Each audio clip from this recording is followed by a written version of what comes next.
नमस्कार भक्तजनों, भगवान भोलेनाथ की कृपा आप सब पर सदैव बनी रहे। आइए आज हम सावन माह महात्म्य के 11वें अध्याय को सुनते हैं। चैनल पर नए हैं तो चैनल को सब्सक्राइब जरूर कर लें और बेल आइकन दबाना बिल्कुल ना भूलें। सावन माह महात्म्य के 11वें अध्याय में हम रोटक तथा उदंबर व्रत के वर्णन को सुनेंगे। बोलिए ओम नमः शिवाय। सनत कुमार बोले, हे देव, सावन मास के वारों के सभी व्रतों को मैंने आपसे सुना, किंतु आपकी वचनामृत का पान करके मेरी तृप्ति नहीं हो रही है। हे प्रभु, सावन के समान अन्य कोई भी मास नहीं है, ऐसा मुझे प्रतीत होता है, अतः आप तिथियों का महात्म्य बताइए। ईश्वर बोले, हे सनत कुमार, मासों में कार्तिक मास श्रेष्ठ है, उससे भी श्रेष्ठ माघ कहा गया है। उस माघ से भी श्रेष्ठ वैशाख है और उससे भी श्रेष्ठ मार्गशीर्ष है, जो श्री हरि को अत्यंत प्रिय है। विश्वरूप भगवान से उत्पन्न होने से ये चारों मास मुझे प्रिय हैं, किंतु 12 मासों में सावन तो साक्षात शिव का रूप है। हे सनत कुमार, सावन मास में सभी तिथियां व्रत युक्त है, फिर भी मैं उनमें प्रधान रूप से कुछ उत्तम तिथियों को आपको बता रहा हूँ। सर्वप्रथम मैं तिथि तथा वार से मिश्रित व्रत आपको बताता हूँ। सावन मास में जब प्रतिपदा तिथि में सोमवार हो तो उस महीने में 5 सोमवार पड़ते हैं। उस सावन मास में मनुष्यों को रोटक नामक व्रत करना चाहिए। यह रोटक नामक व्रत 3.5 महीने का भी होता है। यह लक्ष्मी की वृद्धि करने वाला तथा सभी मनोरथों की सिद्धि करने वाला है। हे मुने, मैं उसका विधान बताऊंगा, आप सावधान होकर सुनिए। सावन मास के शुक्ल पक्ष में प्रतिपदा तिथि को जब सोमवार हो तब विद्वान प्रातः काल ये संकल्प करे, मैं आज से आरंभ करके रोटक व्रत करूंगा। हे सुरश्रेष्ठ, हे जगदगुरु, मुझ पर कृपा कीजिए। उसके बाद अखंडित बिल्व पत्रों, तुलसी दलों, नीलोत्पल, कमल पुष्पों, कलहार पुष्पों, चंपा तथा मालती के पुष्पों, गोविंद पुष्पों, आँख के पुष्पों, उस ऋतु तथा काल में होने वाले नानाविध अन्य सुंदर पुष्पों, धूप, दीप, नैवेद्य तथा नाना प्रकार के फलों से शूलधारी महादेव की प्रतिदिन पूजा करनी चाहिए। विशेष रूप से रोटकों का प्रधान नैवेद्य अर्पित करना चाहिए। पुरुष के आहार प्रमाण के समान 5 रोटक बनाने चाहिए। बुद्धिमान को चाहिए कि उनमें से 2 रोटक ब्राह्मणों को दे दे, 2 रोटक का स्वयं भोजन करे और 1 रोटक देवता को नैवेद्य के रूप में अर्पित करे। बुद्धिमान को चाहिए कि शेष पूजा करने के अनंतर अर्घ प्रदान करे। केला, नारियल, जम्बीरी नींबू, बीज पूरक, खजूर, ककड़ी, दाख, नारंगी, बिजौरा नींबू, अखरोट, अनार तथा अन्य और जो भी ऋतु में होने वाले फल हो, वे सब अर्घदान में प्रशस्त हैं। उस अर्घदान का फल सुनिए।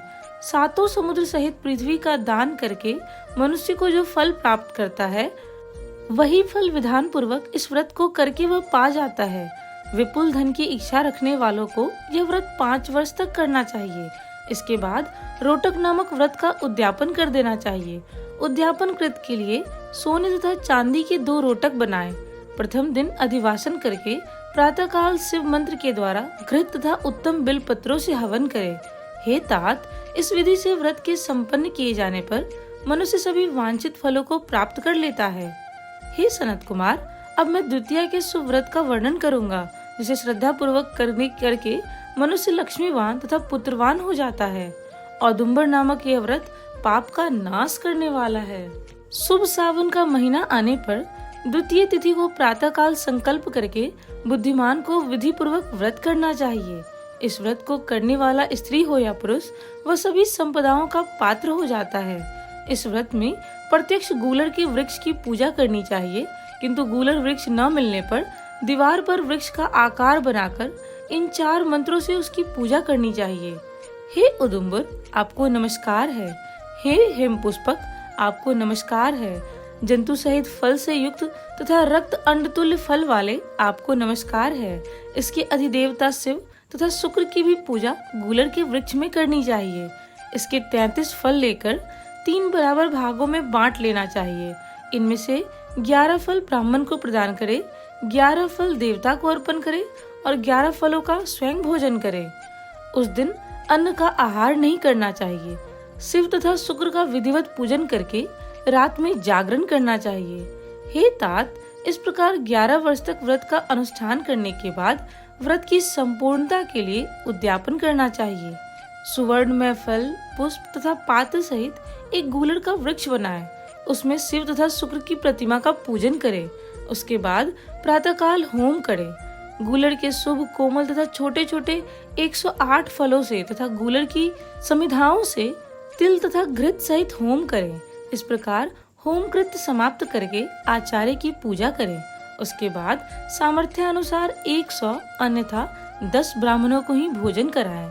हे वत्स, इस प्रकार व्रत किए जाने पर जो फल होता है उसे सुनिए। जिस प्रकार यह गूलर का वृक्ष बहुत जंतु युक्त फलों वाला होता है, उसी प्रकार व्रत करता भी अनेक पुत्रों वाला होता है और उसके वंश की वृद्धि होती है।